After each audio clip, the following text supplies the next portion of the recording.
We are joined by Jorn Fleck, who's a Senior Director of Europe Center at Atlantic Council. Jorn, thank you very much for joining us. Firstly, just want to get your reaction to the exit poll results and the highest turnout in decades. Yes, indeed. Thank you for having me. Highest turnout in almost 3 decades. At the same time, President Emmanuel Macron's high-risk gamble of calling these snap elections has backfired in major ways, as was widely predicted. The far-right national rally, as you already said, came in first.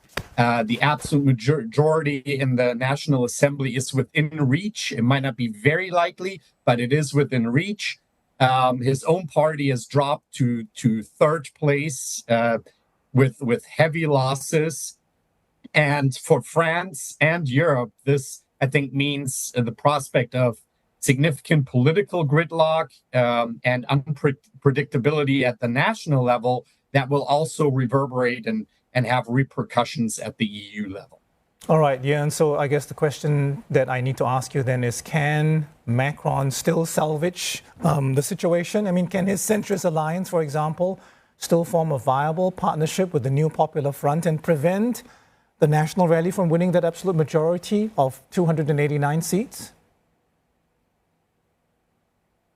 Yeah, I think that's the million-euro question in many ways, right? Because of this 2-round runoff system, it really depends now in the second round of the election on July 7th, whether President Macron and his ensemble coalition can work out a deal, especially on the left, but also on the center right.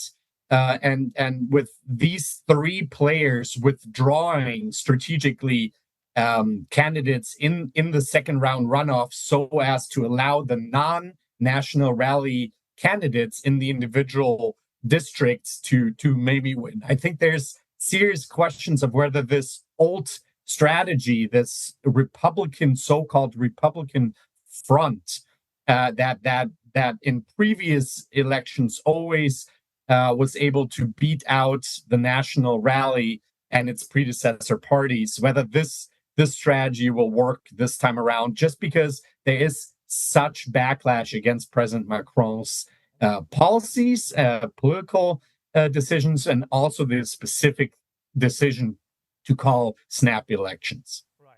So I think you outlined some of the reasons, unhappiness with Emmanuel Macron's policies, but I want to ask you a bit more about the shift among French voters. We know that Marine Le Pen, for example, has been trying to make RN less radical. Is that the key reason, or is it really more about discontent with Emmanuel Macron? I think the personal unpopularity of the president plays a big role. Clearly, his way of interacting with the French electorate has rubbed a lot of people the wrong way. He's very unpopular personally. He has pushed through reforms that the French public has then come to regret or oppose.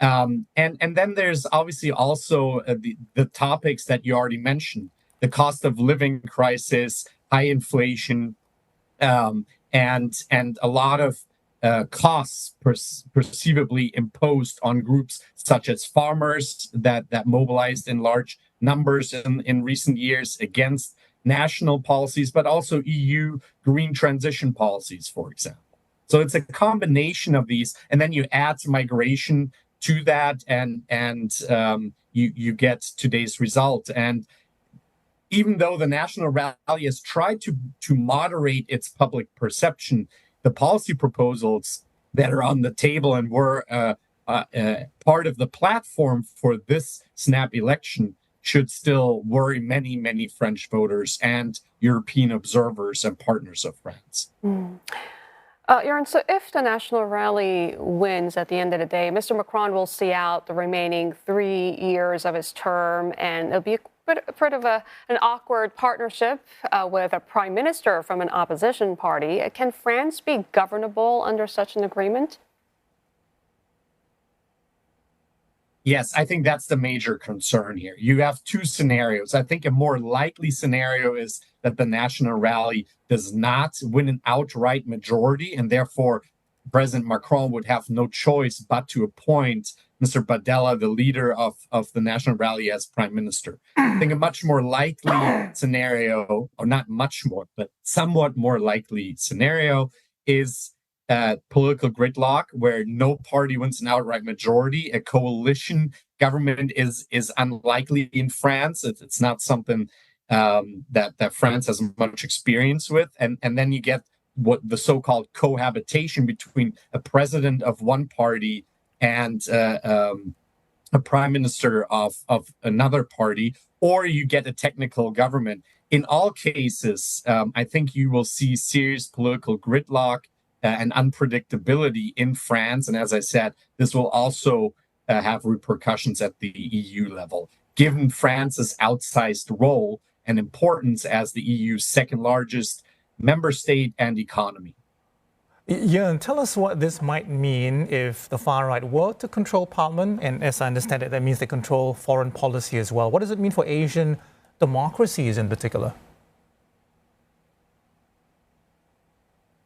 So I think the French president has some formidable formal powers when it comes to defense and foreign policy.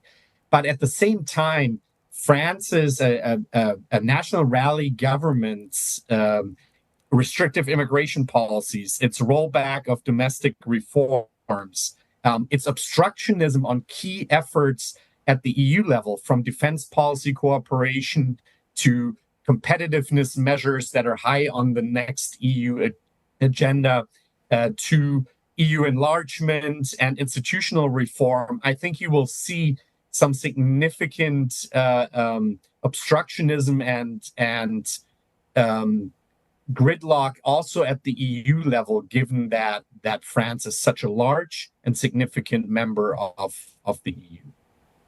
Here, you mentioned uncertainties and worries lingering over whether French far right might undermine Europe's support, I mean, especially for Ukraine and its stance on Russia. What would be the consequences for France's partners in the EU and NATO if Mr. Le Pen, I mean, she's already challenging Mr. Macron's hold on French foreign policy and defense?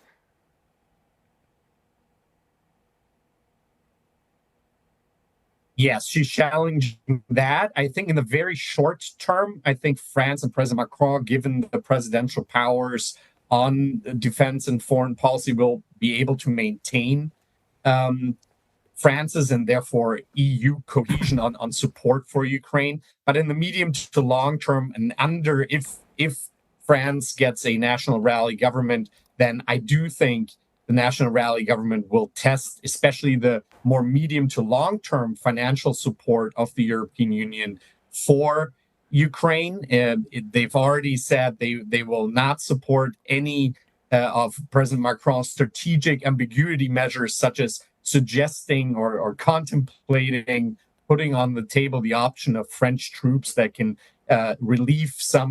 provide some relief functions for Ukraine. And so, especially on the sanction side, the financial support side, I think a national rally government could provide some or engage in an obstructionist strategy that would have effects and impact at the EU level in Brussels. All right, Jorn, we'll have to leave it there for now, but thank you very much for joining us this morning. We've been speaking with Jorn Fleck, Senior Director at the Atlantic Council's Europe Center.